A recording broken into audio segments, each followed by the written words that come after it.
હું છું એક ઇતિહાસ જાણવાનો સ્ત્રોત. સાંભળજો ઇતિહાસ જાણવાનો સ્ત્રોત. છું એક હસ્તપ્રત હાથેથી લખેલો. એક પણ પર્ણ પણ લખાયેલો. બોલો બોલો હું કોણ?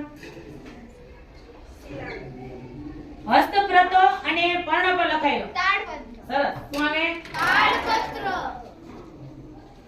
ચોપડ બેટા પાછું દિના બીજું એમ એમાં પાછું. હા ઠીક ચાલો.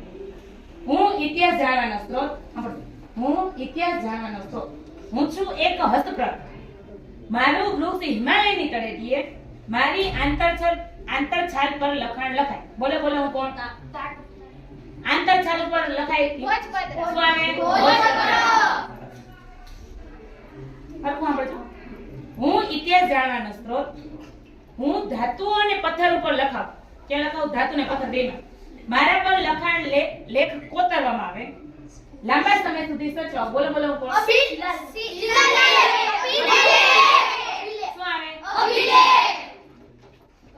હું ઇતિહાસ જાણવાનો સ્ત્રોત. હું છું એક અભિલેખ. હું છું એક અભિલેખ. મારા પર કોતરીને પ્રજાને સંદેશો મળે. હું અશોક દ્વારા નિર્મિત પામે. બોલો બોલો હું કોણ? શિલાલેખ. હું છું એક અભિલેખ. મારા પત્રા પર કોતરીને લખાણ લખાય. પત્રા ઉપર રાજા મારા પર દાનની માહિતી સાચવે. હું હેમચંદ્રાચાર્ય જૈન મંદિરમાં સચવાયેલ છું. હું એક અભિલેખ. સાંભળો. હું ઇતિહાસ જાણવાનું અગત્યનું સાધન. મારા પર રાજાનું નામ, ધર્મ હોય. હું અલગ અલગ ધાતુનું બનું. બોલો બોલો હું કોણ? સિક્કા. અરે વાહ. હું એક અભિલેખ. હું વિવિધ ધાતુનો બનેલ છું. હું 5મી સદીમાં બનેલ છું. બીબામાં મૂકી દબાણથી મને બનાવે. હું સૌથી જૂનો સિક્કો. બોલો બોલો હું કોણ? હું એક દેશ. હું એક દેશ. મારા નામ છે બે.